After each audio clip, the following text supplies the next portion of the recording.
And Michael Eric Dyson has issues with Kendrick Lamar. He can't stand him. He don't like the dude. He's trying to stick up for Drake. That's his boy. That's his buddy. And whenever he get a chance to dogpile on Kendrick Lamar, that's what he's gonna do.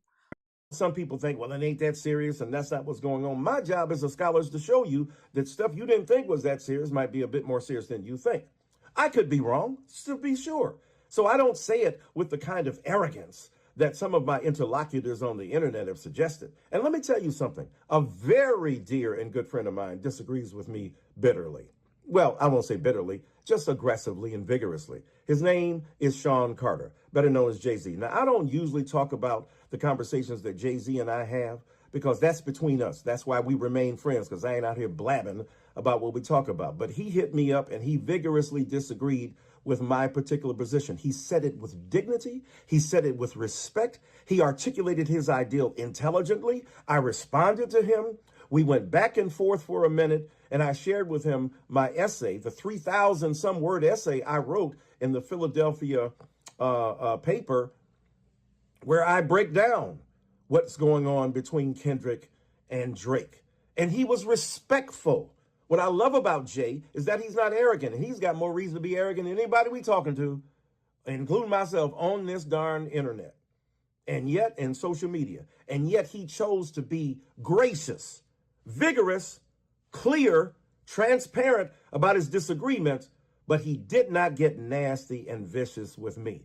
So the point is that I'm saying we can disagree with each other and not be nasty. I understand a rap battle is a rap battle and you trying to exploit your opponent's, if it will, vulnerabilities. But in an age of social media, it hits different when you call somebody a pedophile or when you make arguments about domestic violence. I understand that. It hits different when it resonates in a cultural vacuum or in a cultural arena where the Me Too movement, the progressive ideas of misogyny and sexism and patriarchy have prevailed, where we are far more sensitive and culturally appropriately so aware of the various forms of hurt and pain that women have to endure, and that gender plays a role that we have historically ignored. All that is true. Dr. Dyson deleted his original video. I remember once when Kanye posted publicly a text exchange between us that was private, and I was hurt by that. And I'm thinking about that because I've done the same thing to Jay-Z. No, I didn't publicly post a text, but I talked about a private exchange between us that should have remained between us as it has for the last 20 some odd years. So I want to apologize to him here. Why am I doing it here and not to him directly? Because the old black people said, where you did it is where you get it. Where you messed up is where you fess up. And that's what I'm doing. What was his main disagreement? Look, first of all, it wasn't a call. It was a text. That's what we do. We text about geopolitics. We text about The Godfather and a myriad of topics. That is what our habit is.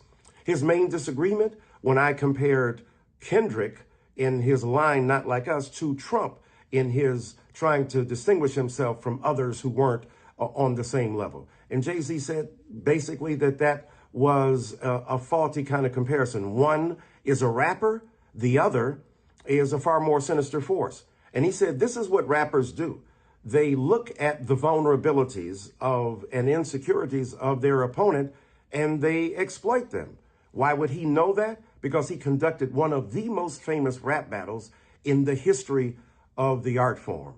And so I mischaracterized him. He said, it ain't that serious. He wasn't vigorously disagreeing with me. It's not like he called me and said that. And even on the text, he literally said, it's not that serious. So I want to apologize to him. And the reason I clarified my position in the first place is because he made that distinction between Trump and Kendrick that I wanted to make clear that I completely understood and did not intend.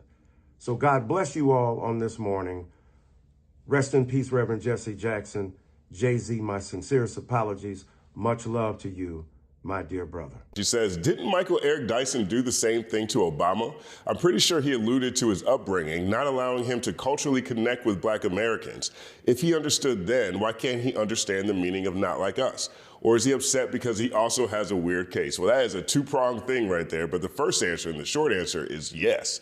If you look at this overview here, Michael Eric Dyson's critique of Barack Obama, heavily detailed in his book, The Black Presidency, Barack Obama and the Politics of Race in America, argues that while Obama was a great president, he was often too timid on racial issues and missed opportunities to directly address racism.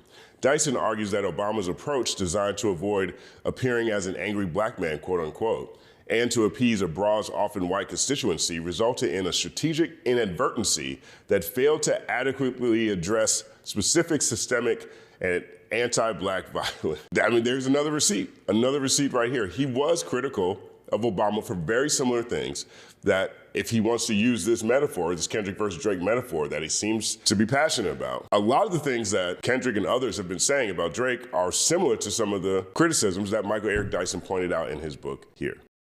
That is all, folks. So thank y'all so much for watching, for vibing with me, for rocking with the channel. Don't forget to subscribe. Please subscribe to the channel. Don't forget to like the video on your way out and also comment down below. Until next time.